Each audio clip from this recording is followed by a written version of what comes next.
Students, and welcome to today's live IELTS class. My name is Adrian, and I'm streaming to you from beautiful Victoria here on the west coast of Canada.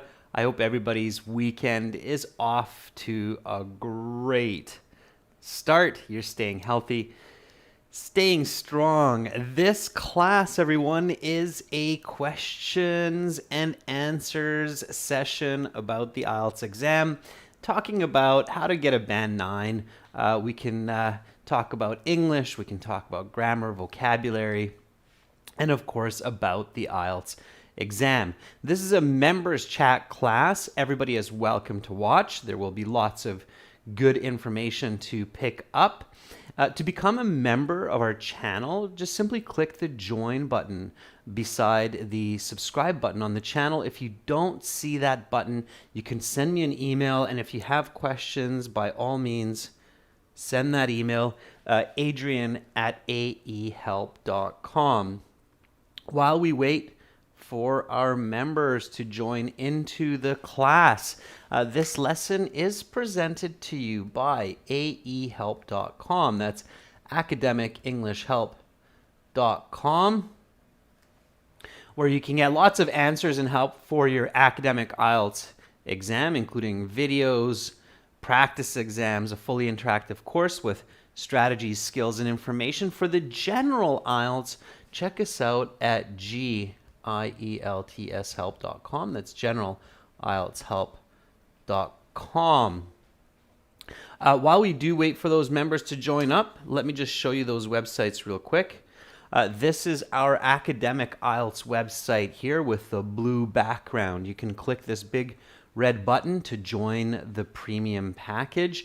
It's a one-time payment for lifetime access, and it's well worth it. It's a fraction of the cost of the IELTS exam. We are an official British Council IELTS test registration center and certified agents. For the general IELTS, it's the green background here. And again, you can click this big red button to join our premium package there. Welcome, Chica, a new member. Please join in the class and ask your questions. Once we get going, the questions will be a first come, first serve basis. Now, going back to our syllabus here, we will be releasing my IELTS Band 9 Journey Episode 2 test preparation tomorrow. So a couple of months ago, I sat the official IELTS exam in Budapest, Hungary, and we filmed that whole process to give you the experience of the IELTS exam, the real experience of the IELTS exam, with some feedback, tips, and strategies. So join me for that. This is going to be episode 2. Episode 1 is already on the channel. Episode 1 is test registration. And I think many questions that students might have will be answered through this series. This episode 2 will be test preparation, and that's tomorrow in about 25 hours time from now. You can get our apps, Academic IELTS Help. That links to aehelp.com. And you can also try our app, General IELTS Help, which is for the General IELTS exam. That links to gieltshelp.com as well. So you can access the apps and the website from the same student account. Follow us on Instagram, IELTS_AEHelp and GIELTSHelp. And again, if you have questions, just send me an email to adrian@aehelp.com. Okay, so our schedule for the next week will be September 4th to September 15th. Right now, questions and answers. Then a little bit later today, this will be an all-chat class in about 90 minutes. That will be speaking part 2, and everybody will be able to join the chat.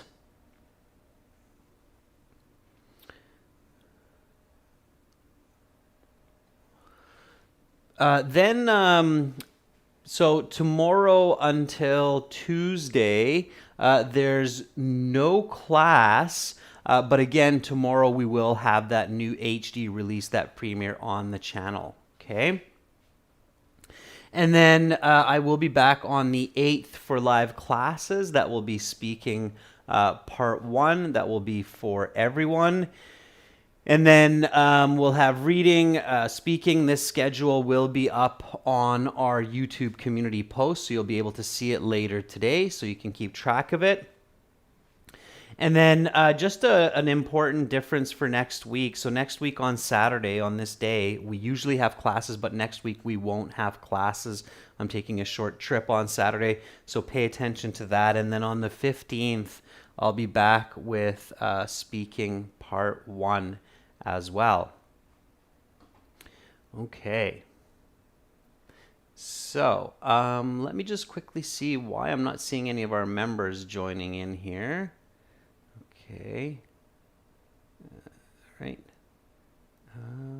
Let's see. Yeah, I'm still not seeing any members, and I'm not sure if that's with YouTube. Usually there's a good number of members in the class by now. So while we wait for a few members, I will show you where you can get some answers to your questions if you have inquiries about the format of the IELTS exam, different types of questions for the reading, listening section. So to get lots of answers to questions and to interact with other students, now I see some members coming in. Hi, Anita, and welcome to our new member, Divya Siva, Rashika. So again, members, this is a question and answer class, Q&A class, so you can ask me any question that has come up during your studies for the IELTS exam. It can be about IELTS, it can be about English, and of course I'll do my best to answer. It's a first come, first serve. While a few more members come into the class, on the website, and this is absolutely free, so you can create a free account on the website as well by clicking this green button. Once you create an account, you can log in to your My Student account, and when you are in there, you will have access to computer-based practice exams, lesson videos, and then up at the top here, you have these help functions, the forum, the blog, and the contact us. Okay, I know it's a little bit bright there. So I highly recommend checking out the blogs. There are lots of great topics. So for instance, you can go through these categories like IELTS information. And then when you click on IELTS information, you can get some samples for speaking, common IELTS questions and answers, learn about linking words, words that connect your ideas, and so forth. So check out the blogs, check out the forums. So Anita, Rashika, Divya, Harwinder, go ahead and ask me questions that you might have about the IELTS exam, because if you're thinking it, then probably somebody else is thinking it also. And it's going to be a first come, first serve, so the first question I see will be the first question that I answer. Let's go back to the My Student account. All right. So while our members are thinking of their questions, again, in your My Student account, you have Student Partner Speaking, where you can practice speaking video and audio with other IELTS students. Check that out as well. And it seems like YouTube might be having some kind of an issue because the chat is moving very, very slowly. And I'm not sure why that is. Okay. So I see that Divya is saying, I have a problem in cohesive construction of my sentences. Okay, so sure, Divya, I can help you a little bit with that. So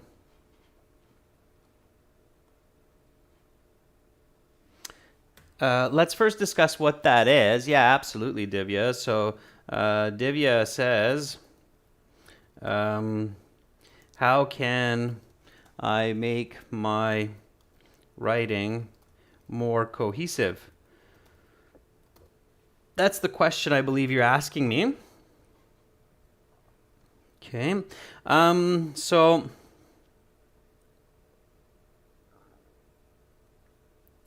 to get maximum help, students, always ask your questions in an open question format. So the question here, I think, Diva, that you're asking me is how can I make my writing more cohesive? First of all, just so everybody is clear on what we're discussing here, cohesive means connected.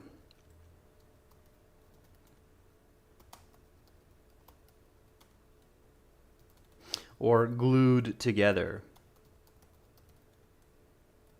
Okay. All right.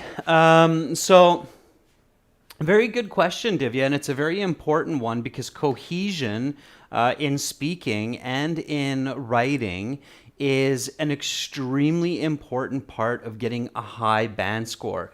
So a lot of students think that linking words are what you need to make your writing or your speaking cohesive. So that's a common mistake.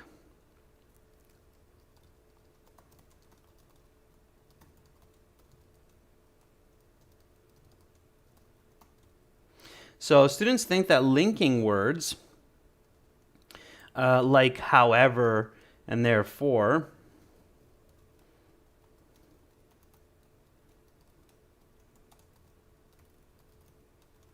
are needed to make communication cohesive. But this is not true. Does anybody know? So, does any member tell me what you think is needed to make your communication, your writing, or your speaking cohesive? So, what is the most important component or element or part of communication that makes our communication cohesive, so well glued together? Okay.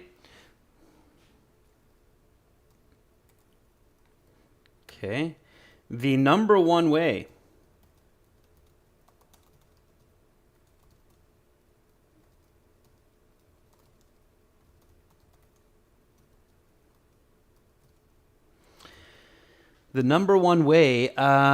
to make your communication cohesive, Deepika says cohesive devices. Yeah, not really. June says by giving a topic, an explanation, and an example. Yeah, so June, that's an approach for sure in the speaking. Absolutely, that will make it cohesive. And what you're actually saying there, June, is that cohesion comes through information. Okay, so the number one way to make your communication cohesive is through information. Okay, that is logical and sequential. Okay, so meaning 1 plus 2 plus 3 plus 4. And in order to do this, and this is a very important skill that all people need to practice as they develop their thinking and their communication throughout their entire lives. So I work on my skill of cohesion and being more cohesive as well. Okay, so in order to do this well, you must think about your audience and build your communication step by step. In the course on our websites, the way that we explain this is that you should think about your audience as an alien. Okay, like literally, like what you want to do, Divya, is you want to think about your audience as like a Martian. Okay, let's give them antennae. I like aliens with antennae. So that's your audience. Okay, why do I say that? The alien is smart, they're intelligent. Okay, they've got good, rational, logical thinking, but they don't know what you know. So don't assume that your reader knows what you know. Oftentimes, what happens with students in task two writing or in their speaking, especially part two of the IELTS speaking interview, is they make these assumptions that the listener is 100% in the same knowledge or with the same knowledge as the candidate. So I'll give you a good example of this, right? A student will say, like, let's say that the examiner, okay, here's an example. So let's say the examiner says, how has technology improved communication in society? Okay.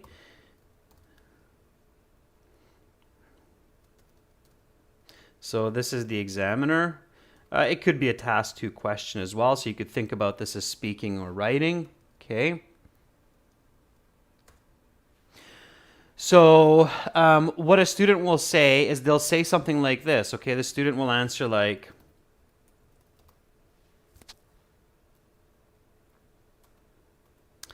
this. There are many great apps that people can use now, and they can chat with each other anywhere and anytime. Okay. In many ways. Okay. This helps me with my friends. This helps me communicate with my friends. Or let's put it in present perfect. This has helped me to stay in touch with my friends. Okay. So this would be kind of a common question and then maybe a common type of answer that many students would give, right? And at first glance, many people would say, oh, okay, that's cohesive. That's a cohesive answer. But it's really not. Okay, the reason why is because in this answer, we're filling in a lot of information from our own mind. So if you know what apps are, then yeah, okay, that will make sense. But if you don't know what apps are, then already right here, you're starting to lose your listener, okay? They can chat with each other anywhere, anytime, in many ways. Yeah, if you know what that means, you're okay. But if you don't know what that means, then again, you're losing your audience here. So you've lost your audience here, you've lost your audience here. This has helped me to stay in touch with my friends. Again, the question is how, right? So this is a very vague and kind of loose response. And if you're talking to an alien, they would be kind of scratching their head and going like, oh, what are you really talking about here? Okay. So what you have to do is you have to think about your audience in the sense that they don't really know what you're talking about. Okay. So a better answer, okay, this would be like a band 5 answer, let's say, right? Even if you said it fluently. And a student with a cohesive band 9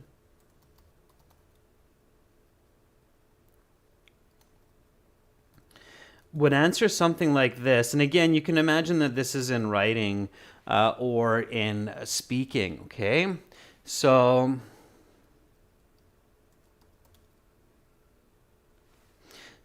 many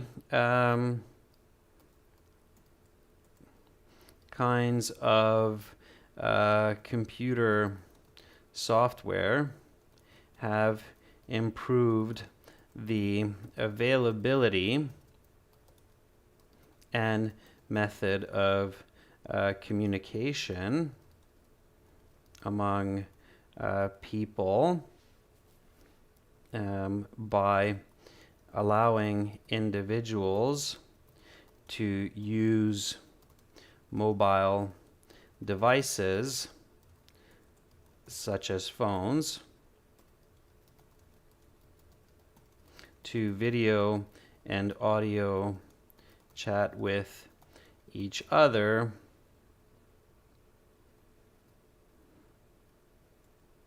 regardless of their location. I communicate with Skype, which is such a software, to video chat with my parents on weekends. Okay, so here's an example of a much more cohesive and clear response to your audience. Now, maybe I haven't done the best job here, but I think you get the idea. So many kinds of computer software have improved the availability and method of communication among people by allowing individuals to use mobile devices such as phones to video and audio chat with each other regardless of their location. I communicate with Skype, which is such a software, to video chat with my parents on weekends. So here, there's a lot more clarity for the listener because you're using essential words such as video and audio chat to create a lot more cohesion between the concepts that you're presenting to the listener, like computer software. So it's the information and the way that you link information in your communication, which creates a lot of cohesion. Does that make sense, Divya? So I know that was a long-winded explanation for this, but it really, it sounds simple, but it really takes a lot of practice to do this well. And if you look at good writers, good public speakers, they have an excellent ability to create this kind of cohesion in their speaking. Okay, so does that make sense? So when you're reviewing your task 2 writing or when you're practicing your speaking in partners, one way to check the cohesive strength of your information is to get feedback from your audience and say, do you understand what I'm saying? Can you explain to me what I meant by this? Okay, so Divya, really focus on the information. And then of course, once your information has cohesion, then to make it flow smoothly, you can use cohesive devices or you can use cohesive connective words like therefore, however. Okay, those help to make it cohesive. But if the information is not there, then all of the cohesive devices in the world won't make it cohesive. I think one of the most typical cohesive flaws, by the way, that I see, especially in task 2 writing, is on the one hand, on the other hand. So many students, many IELTS students, think that using on one hand, on the other hand, creates cohesion, but this is often not true. So that's why I even tell students don't use these. They're overused in the IELTS. And rather than creating cohesion, many times it often creates confusion when students are doing that. Okay, so be really, really careful. All right. And I spent a bit of extra time on this question, Divya, because it is a big one. It's definitely one of the key areas for improvement for many, many people. Okay. All right. Let's take another question. Anita says, what kind of idioms we can use in speaking during the IELTS that are the most common? Okay, very good question, Anita. So, good, and it's open question, Anita. So what kind of idioms should I use during my speaking to increase my band scores? That's a very good question, Anita, and I think it's one that a lot of students think of, okay? So the best answer I have for that, Anita, is use short idioms and phrasal verbs, also called verb phrases, okay? Not to be confused here. Okay, sometimes people call them phrasal verbs, sometimes people call them verb phrases, but verb phrases and phrasal verbs are actually part of idiomatic language, okay? And you should not use, or be very, very careful. So I'm going to say, do not use, or be very, very careful to use long idioms. Okay, let me give you a few examples of this again, just to give you some further clarity. So let's say the examiner asks, where do you live? And your answer is, I live in the heart of Paris, very close to the Arc de Triomphe. Okay. So here, the examiner is asking, where do you live? And you say, I live in the heart of Paris, close to the Arc de Triomphe. So here, in the heart of, okay, it's an idiom that means the center. Okay, so the center of Paris. This is a short idiom, so this is good to use, all right? And there are lots of kind of short idioms like that in English. If you want to find more, just Google it. So Google short idioms in English, and I'm sure you'll come up with lots of responses online. So Google short idioms, common short idioms in English.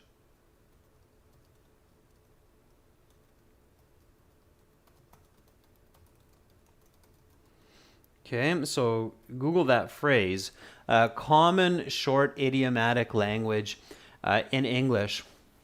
Now, phrasal verbs, and there are lots of them in the English language, are also considered idiomatic language. So if you're using phrasal verbs in your speaking, you will be picking up lexical resource marks, okay, vocabulary marks. So phrasal verbs would be something like this, okay? So phrasal verb, I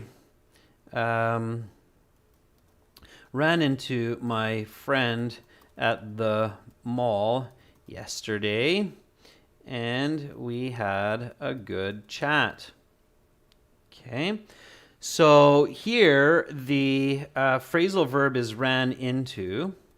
Okay, and what is the accurate verb here? So ran into, and phrasal verbs have a single verb replacement. What does run into actually, so what does that mean? What is the actual correct English here? Okay, so to run into someone, you can say that in one word in the English language with one verb. What is that verb? So what is the verb to run into? Can anybody tell me?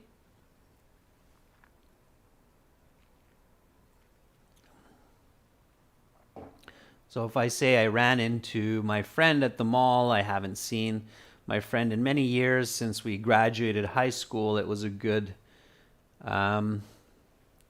Okay, so June says it's to meet by accident. Yeah, and there is one verb, June, that actually means to meet by accident. Okay, it starts with an E.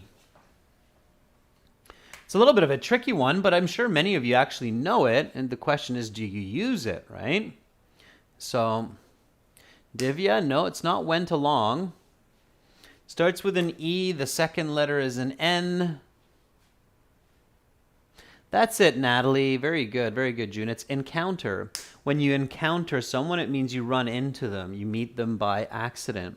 So the way that you can pick up a lot of lexical resource marks in your speaking is when you can use idiomatic language like phrasal verbs, and you can use the higher level verbs. So you can say, I ran into my friend at the mall yesterday. We had a good chat.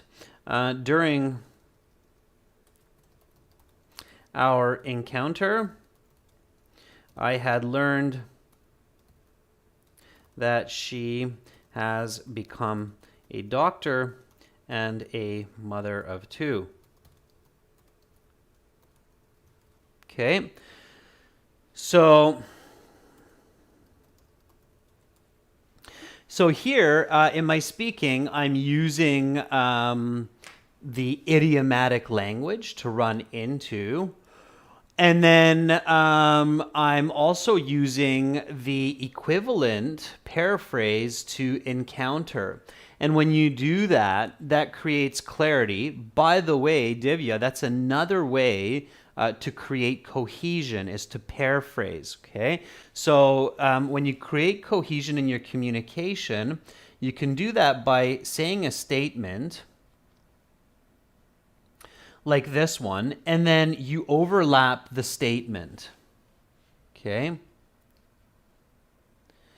And the overlap here is happening with the concept of encounter. And to avoid repetition,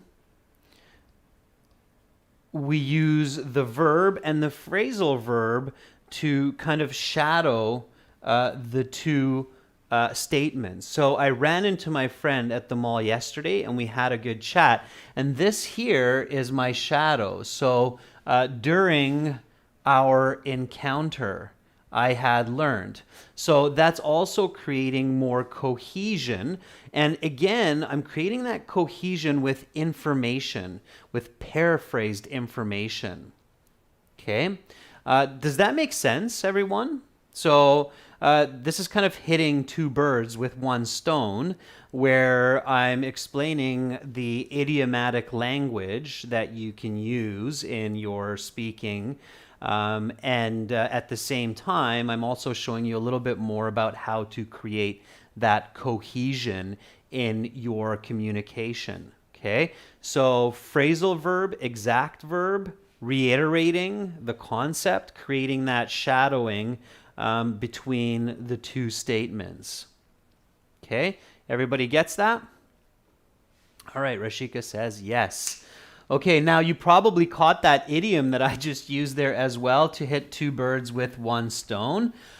Those are the kinds of idioms that you want to be more careful with. Okay, and so let me talk about that a little bit more. Thank you, Natalie. So do not use or be very, very careful with long idioms.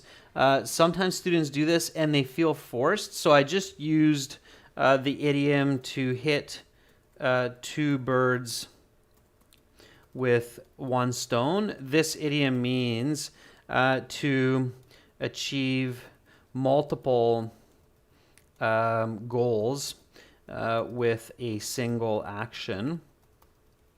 Okay, so that's what this idiom means. But this is the type of idiom that you want to be really careful with. Very often, what happens when I'm training students is they'll use this kind of a longer idiom, and then it doesn't really make sense in the context, or it's used awkwardly.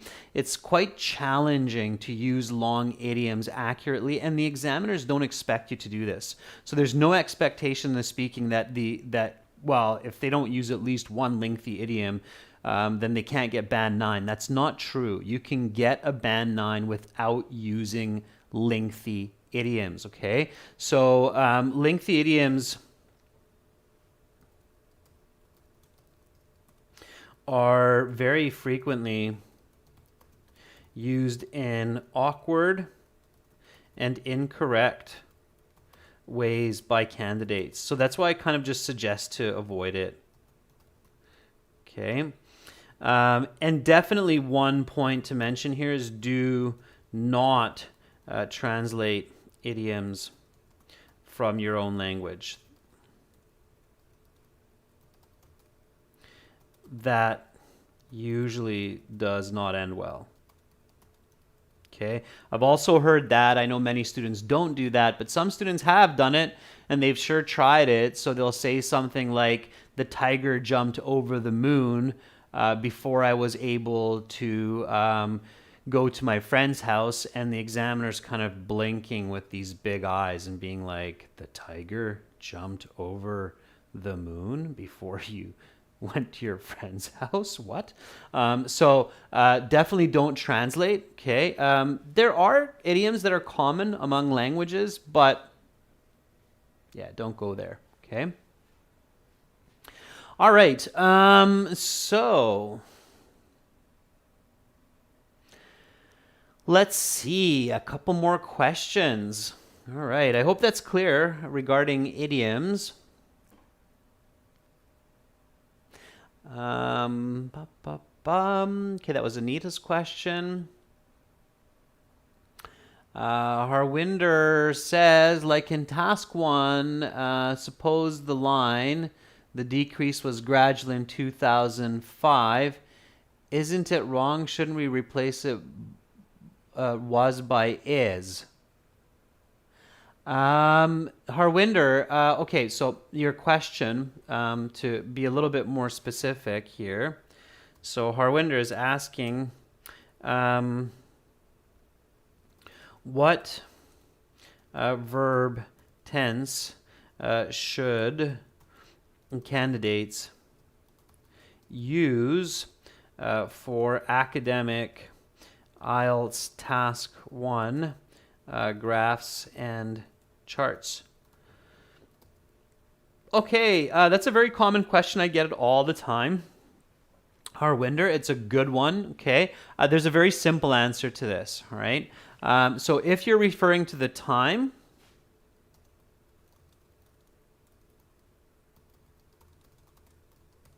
indicated by the graph, then you should use the tense that is accurate for that time. Okay, so to be more clear, if you are referring to data in 2005, you need to use the past tense. Okay, so for example, you would write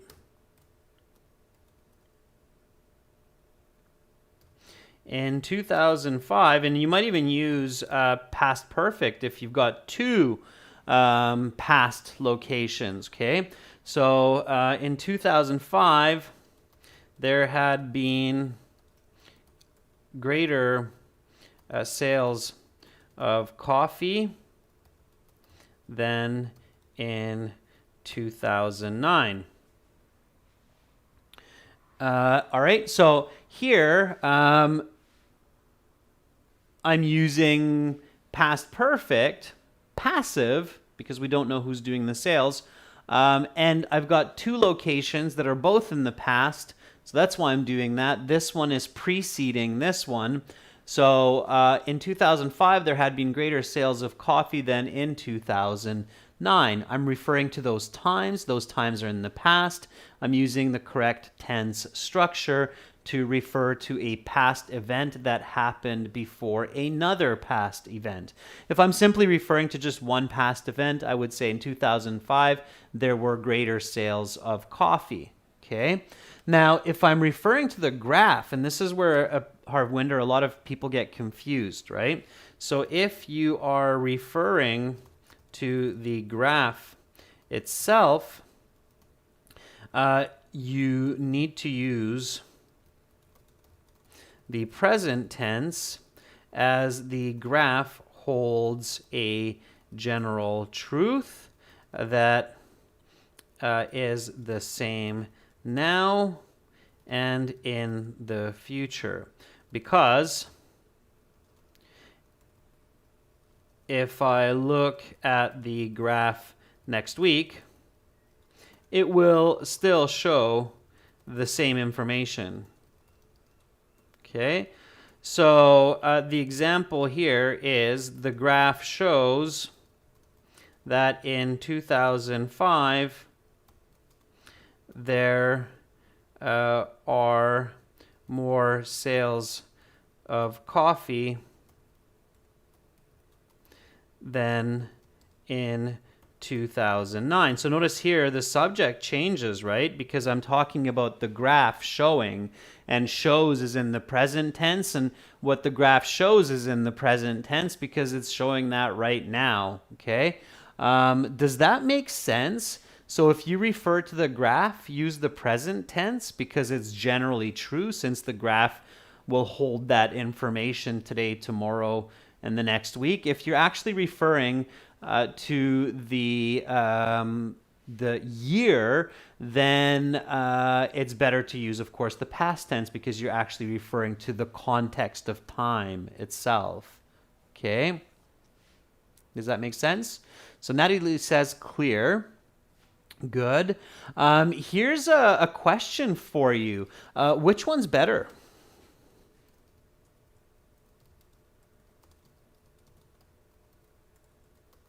So let me ask you a question. Which one is better, to refer to the data or the graph? Okay. So in communication, like think about a business meeting. Think about, you're at this company, you're a financial advisor or a marketing analyst, and you're doing a presentation for a group of people. Then should you be referring to your graph? Like, should you be saying, well, and if everybody takes a look at the graph is showing, or should you be talking about the data? As we can see in 2005, there were. So which approach is better, referring to the graph or referring to the data?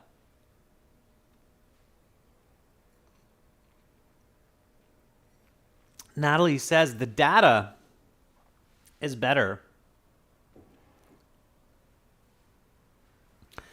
Anybody else have an opinion on that? Harwinder says the graph. Okay, so a little bit of a divided opinion. Bakrat says the graph. Right? Well, I mean, the perfect answer is it depends. Okay? But generally speaking, the data is better. So Natalie's right. So usually referring to the data is better.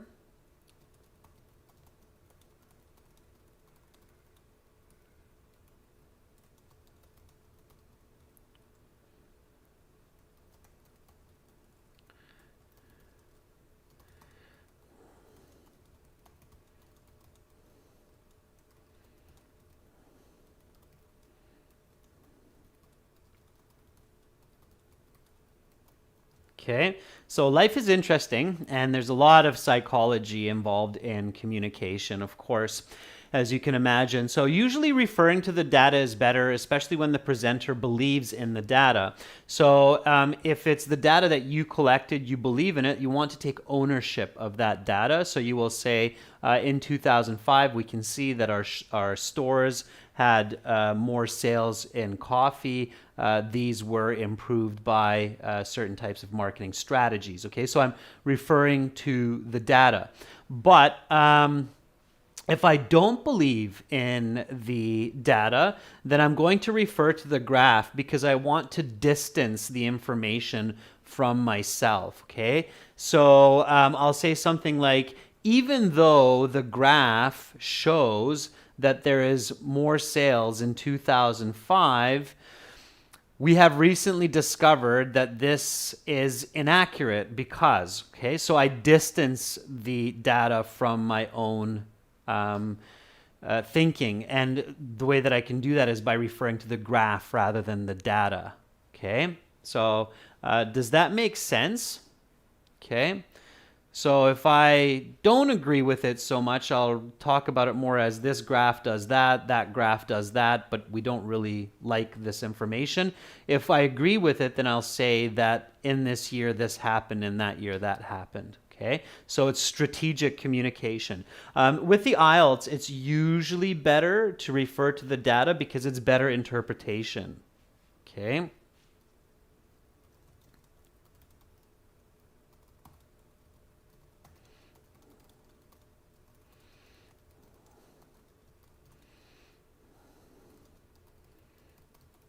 Okay. So this is the better approach for the most part in IELTS is it's more interpretive, and your goal for those high bands in IELTS Task 1 Academic is to interpret the data using your own words. Okay, does that make sense? Everybody clear on that? So for the most part, you should be using the verb tense that's appropriate to the years, and you should not be writing the graph shows this, the graph shows that, but you should actually be writing that in 2005, in 1999, in the following year. So you should be using the actual data reference instead of the graph reference. Okay, does that make sense for everyone? Yeah?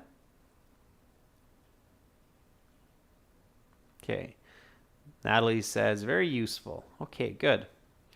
I'm happy. Does that make sense as well, Harwinder? Why we refer to the graph and why we refer to, it was your question, Harwinder. That's why I'm trying to see if you picked up that clearly. So how we use the tense. Welcome, Aditya. Make sure to send an email to get those perks. Okay. Natalie says, or Natalie's asking, let's see. To suggest a good resource for idioms. Natalie, there are so many resources for English idioms, and there are actually dictionaries, even hard copy dictionaries for English idioms. I think one is just simply called Idioms in the English Language. Just do a search online in English, and don't focus so much on these long idioms, but focus on phrasal verbs. Okay, so if you're looking for good resources, again, I would just say Google common. It's good to add this word common, okay, so that you're getting the ones that are used mostly these days. So common phrasal verbs in English. Okay, so that's what I would Google for that. All right. So Divya says, I have a thesis statement written for a task 2 question.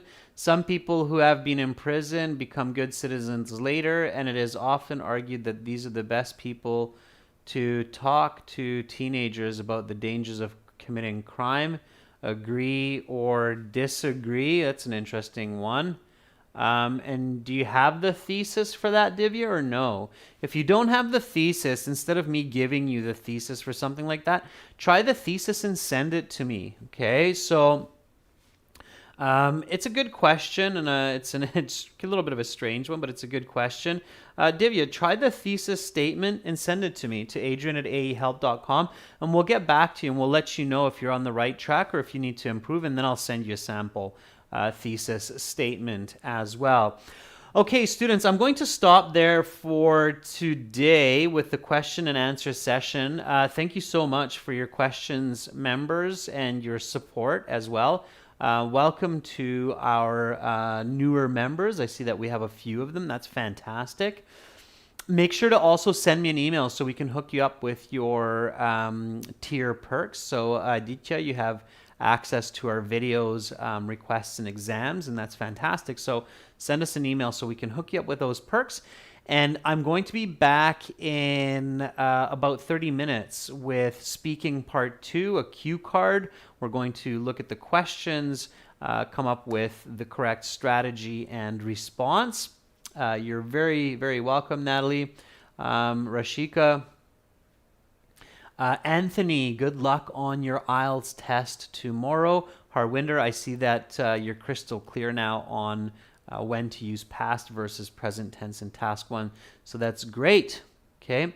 Carlos, you're very welcome. Okay, everyone, I'll be back in 30 minutes with speaking part 2. Make sure to check out our websites, ahelp.com, glshelp.com. Bye for now.